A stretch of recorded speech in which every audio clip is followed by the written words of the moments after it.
Welcome to Hustle and Flow with Heather Hubbard, episode number 12.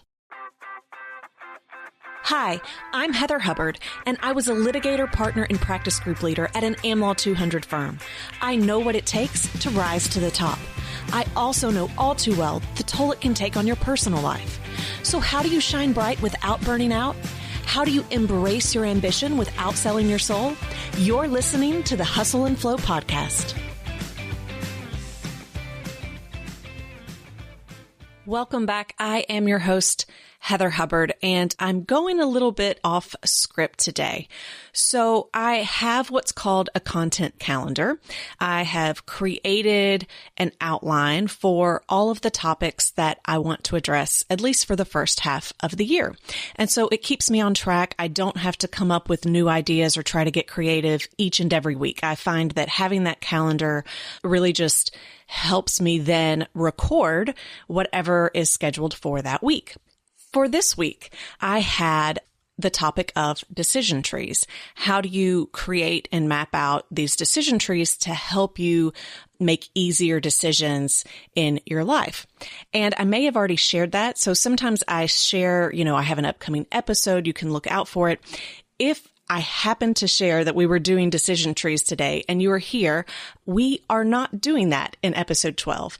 I am changing up the content because of a few things that have happened this week that I really just want to get off my chest and share. So if you're here for the decision tree, that will be later. I don't know when we'll do it, but I promise we will cover it. So today I want to talk about the balancing act. A few different things happened this week that really made me want to cover this topic.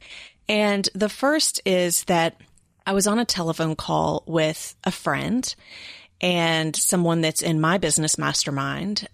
We work with the same coach, and he was sharing that he would like to see me be more vulnerable in the podcast, to really open up and be more real. Now, I will tell you, I feel like this is the most vulnerable and real I have ever been, starting with episode number 1.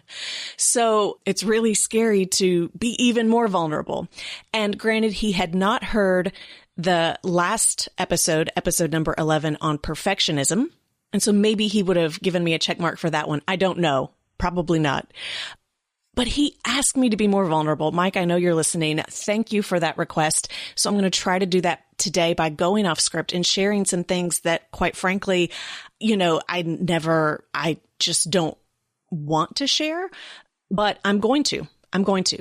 Okay. So the second thing that happened, and this is part of what I'm going to be sharing about, that normally I'm happy to discuss this with other business owners and entrepreneurs, but it's a little odd to be sharing it with my audience, but I'm going to do that today. And that is that my summer retreat, the sales are actually slower than expected. And so I'm working through a lot of that. And that's really what I'm going to cover today. And then the third thing, which also really ties into what we're going to talk about, that has just been really personal to me, is that a friend and a former legal client, she took her own life this past week.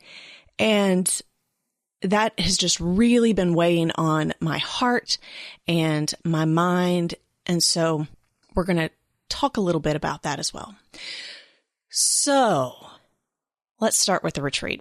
Depending on how long you have been following me or whether or not you're on my email list, listening to the podcast, you may know that I host what's called the Life and Law in Balance Retreat at Miraval in Tucson, Arizona. So I did my first retreat locally in Tennessee, and it was about purpose. And even though I didn't market it just to attorneys, that's who showed up.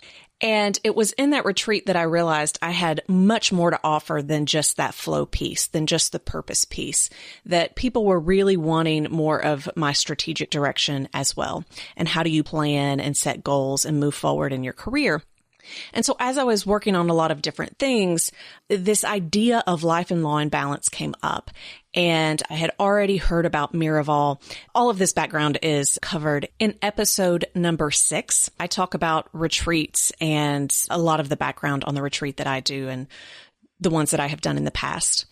But so anyway, I come up with this idea of life and law and balance. I work with Miraval to create it. And it really is a passion of mine. What was created is so much bigger than me or my own ideas. And I have such deep devotion to it and filling it with women that can really benefit from it and then take that back and even impact the legal community and world in a bigger way. So my first 4-day retreat at Miraval was in November of 2016. And that retreat completely filled up. It was sold out. And during that time, it was limited just to female partners at law firms, with a few exceptions for senior associates and of counsel that were working on building a book of business. And during that time, I had so many people reach out and say, I don't really fit within those categories and I don't need that business development component, but I love the rest of your retreat and I would love to attend if you would open it up to others. I also had some say, the fall dates are just really, really difficult for me. I would love to see you do this in the summer or in the spring where I have more flexibility. The wait list to get into the retreat was also building up. And in January, I had another attorney coach reach out and she kind of wanted to do some kind of joint retreat together for her clients in June. And so I was already thinking about that. And then as I was working with Miraval for the next all partner retreat, which is going to be in September, they also said, we would love to get you in here in the summer and the spring. So for me, all signs were pointing to it's time to do a summer spring retreat for all female attorneys and make this available. And I think that hopefully you can relate to that. So even though you may not be an entrepreneur, you're not hosting retreats, you maybe decide to go speak, or you decide to write an article, or you decide to expand into a new line of legal work, or maybe you decide to take a jump and move to another law firm, or maybe you're going in-house or to another company, because all of the signs are really pointing that way. You just feel as though, the universe is kind of winking at you saying, this is what you should do. So that's what I did. And the sales have been very, very slow. And, I'm not really sure why, but the key for me in any situation where things aren't quite going the way I would hope for them to go is to learn from the experience and then pivot. I do this with clients all of the time. So, even your best made plans don't always work. And things that have worked before that you've tested and have done well may not work this time. And it may not be clear why. So, part of when I'm helping people with strategy, it's knowing that you've created a really good, strong plan, executing on that plan, and then pivoting if it doesn't work. Many people build a book of business and then they might have one key client leave and they want to do exactly what they did before, but for whatever reason, it's not working. And so I think we can all relate to that experience. When we create a really good, strong plan and we execute on it and it doesn't work, it can be really frustrating and it can be scary.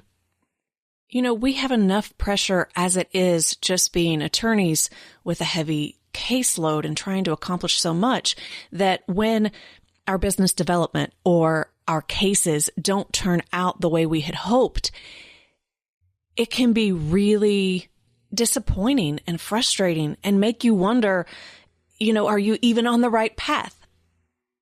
And to me, that's what the balancing act is all about. So I call this retreat Life and Law and Balance. And there's a common misconception that it's about work-life balance.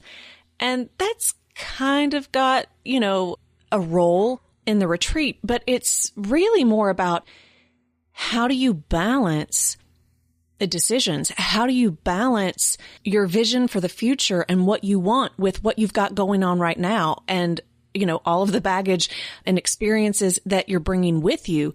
And how do you balance staying focused on your priorities while also getting your work done and meeting deadlines?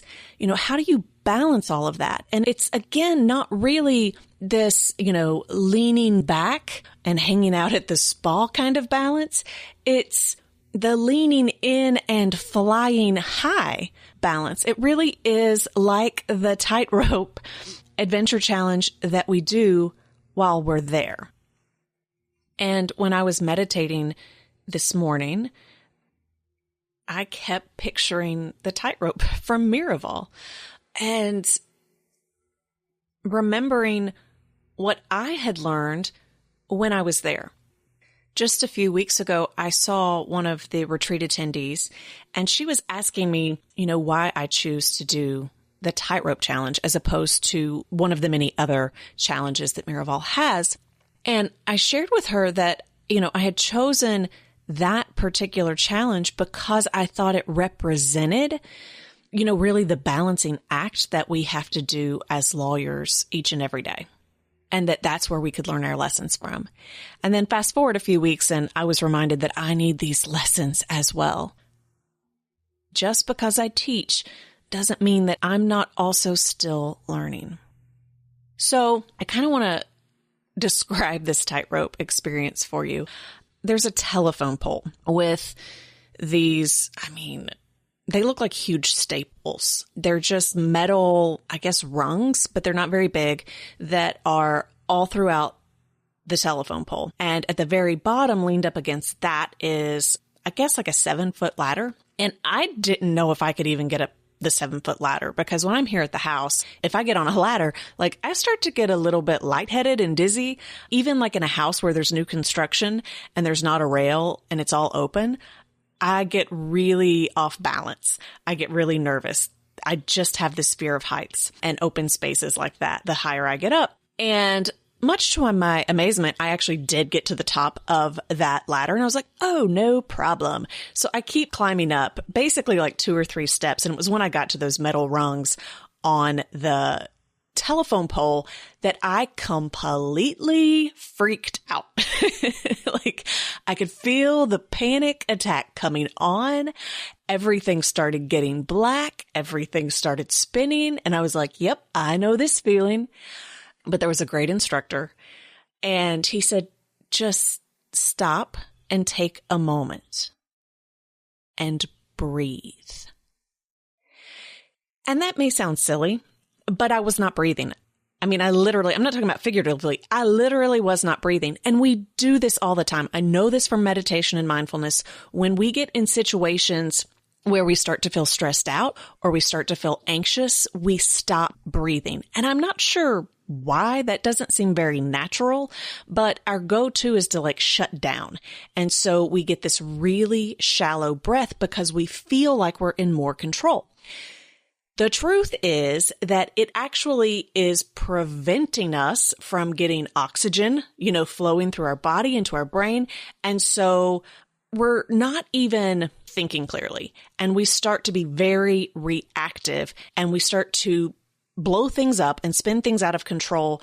And we create this story in our head through the act of not breathing that is not true. So he just was giving me some breath work to do. And so I breathed through it and I stood there, just on this telephone pole for what felt like forever. But I'm sure it was just, a few minutes, maybe a few seconds, probably a few minutes. And I just tried to breathe. And I just tried to keep saying an affirmation. You can do this. You can do this. You are supported. And I was supported, right? I had an instructor. I had all of the group members with me and there was a safety belt and rope. Okay. So it's not like I was going to fall and get hurt. Although we did have a products liability attorney with us, and that's always funny. You know how attorneys, we see the worst in things. So we're always like, well, I don't know that harness is going to work. But anyway, so I decide that I'm going to just try one more step. That's what he said. He goes, just try for one more rung. And I did. And then I just one more and one more, and one more. And I tried not to think too hard about it. And I just tried to breathe. And before I knew it, I was 30 feet in the air. Holy, I'm not going to cuss because this is a clean podcast. I know that some of you listen to it with your kiddos in the car.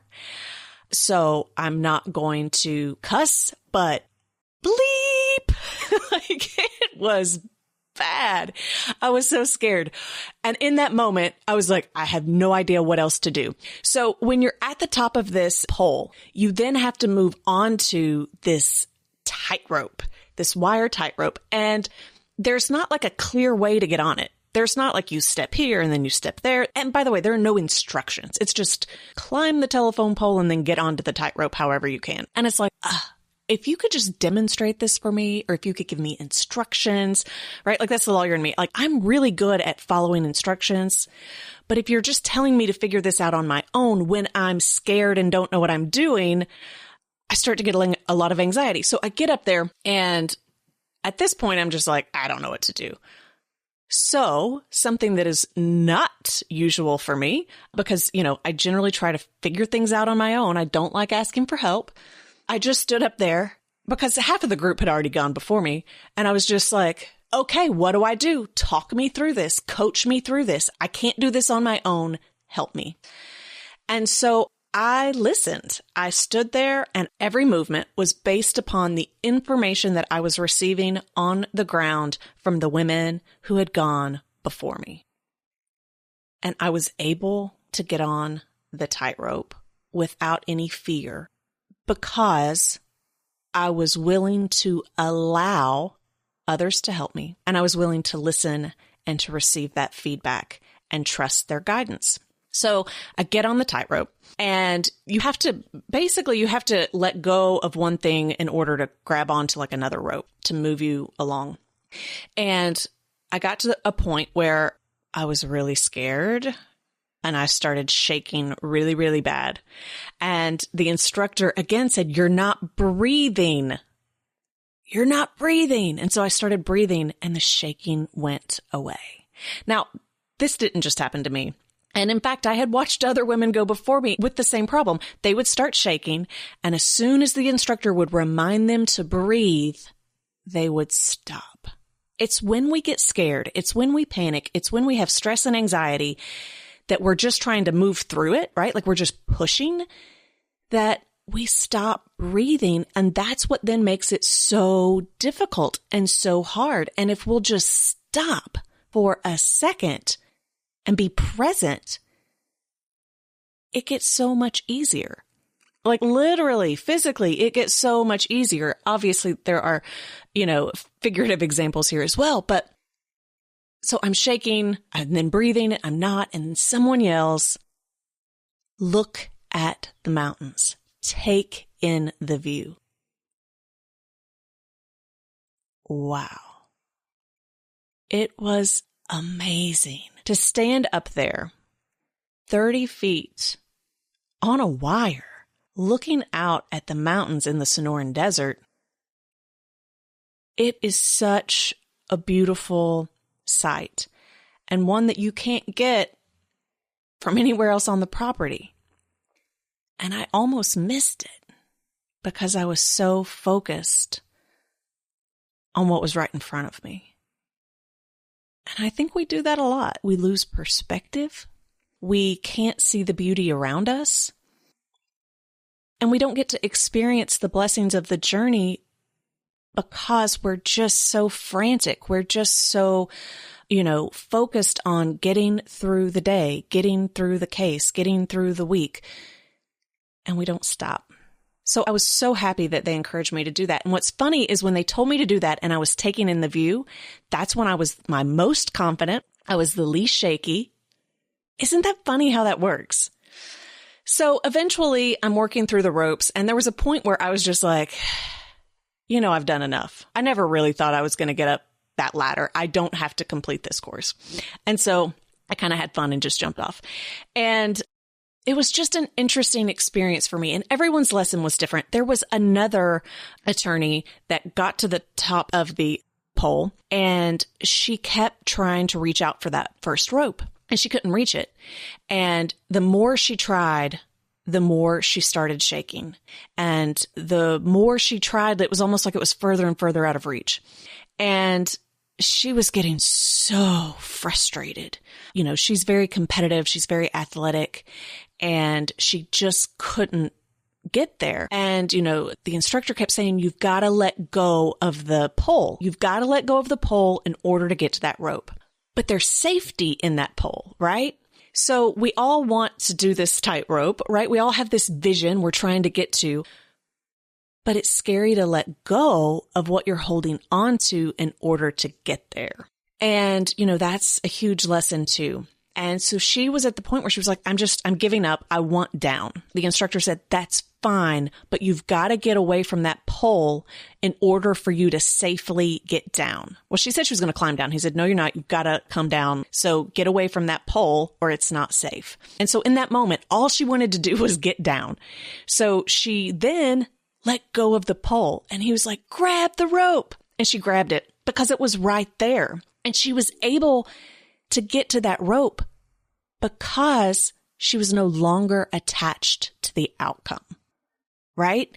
She no longer needed the safety of that pole. She no longer was so focused on reaching that rope that she became unattached. She lightened up. She released the stress. She breathed, and then she was right there. And so then she was able to keep going. And I'm just reminded of that when we have these dreams, when we have these plans, and we're trying our hardest.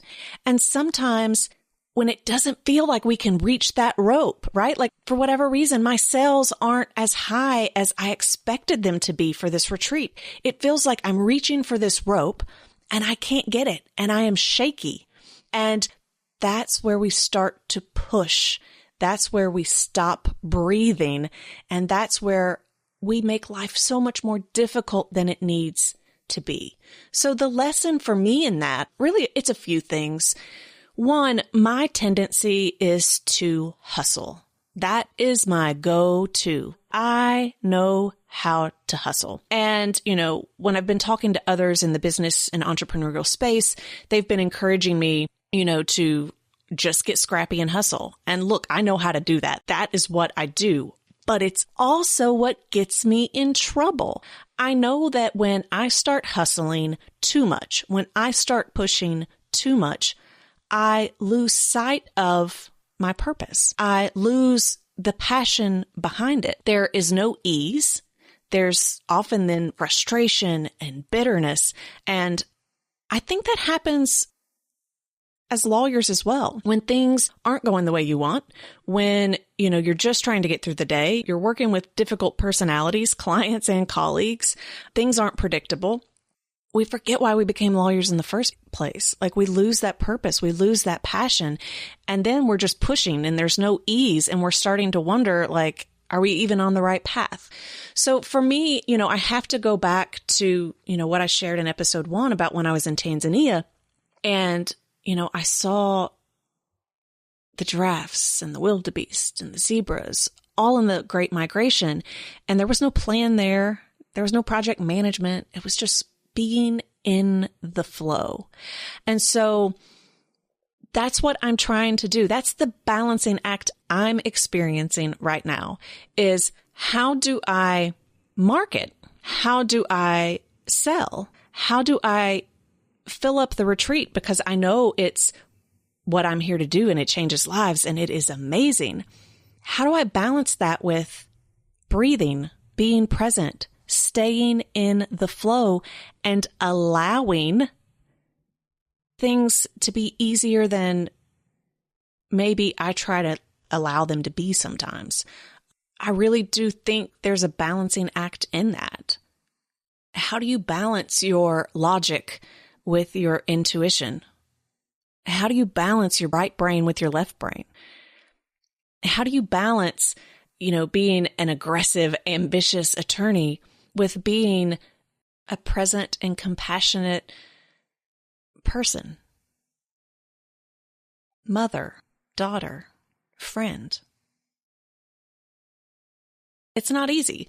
And I think that's why it's important that we ask for help and we ask for feedback and we're willing to listen and own our part and then pivot when something's not working and not being, bitter or frustrated or upset, but just learning from the experience and knowing that it's part of the journey. Not everything works out all of the time. And it may not be your fault at all. But just going with the flow, not giving up, not refusing to learn, not refusing to pivot,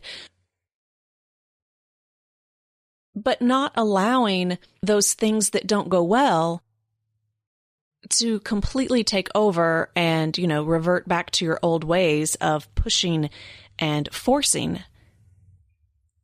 And just so you'll know where I am right now on this, so I emailed most of the people on my email list. And, I asked for feedback and I got a lot of great feedback.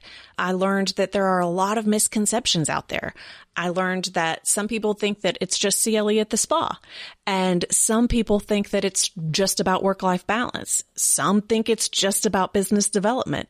Some don't think it's open to all attorneys. Some think that it's only for women that already have everything figured out and already have balance and have a ton of time on their hands. And that's helpful to know because if those misconceptions are out there, that's really on me. I'm not doing well messaging what it's about. And so, I've taken the next step of also asking for help from a professional copywriter. And so she's working on the sales page right now to improve it, to see if we can't improve the messaging. And this is something I will never give up on because I know how impactful it is. I know how it improves lives and changes lives. And I genuinely believe that it is going to be an important part of my business moving forward and hopefully something that starts to become more common in the legal and corporate world in general to really empower and support women to rise to the top. And so I'm not giving up. I'm just pivoting. I'm trying to breathe. I'm trying to ask for help.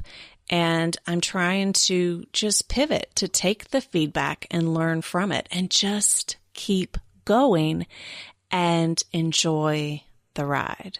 Enjoy the beauty all around me. So I do want to end just by saying that, with my friend that took her life this week, if you are on that tightrope and you have lost hope, if you feel as though you can't manage it all, and maybe you've made some really big mistakes and you feel as though you can't come back from them, or maybe you're really ashamed of something and you don't feel as though you can share it, or you just feel as though you can't take one more step, I encourage you to ask for help. It can be the hardest thing in the world to do, but there are so many people in this world that want to support and help you, whether they know you or not. It's not always from loved ones. That's a good place to start. Family and friends that you know and love and trust, and even strangers, therapists, maybe just someone that you meet and you feel as though maybe they can point you in the right direction. But don't go it alone. Don't stand there up on that tightrope by yourself. Ask for help. We all know that lawyers have a very high suicide rate. And so I am just reminded that it is probably worth mentioning and having the discussion of suicide prevention and reminding those of you that feel like you don't have hope and feel like that you're struggling. Always please feel free to ask for help. You are not alone. You do belong. Your life is worthy. And there is always help, and there is always hope. Thank you for joining me today. Thank you for letting me be vulnerable and share a little bit behind the scenes, pulling back the curtain, what's going on in my business.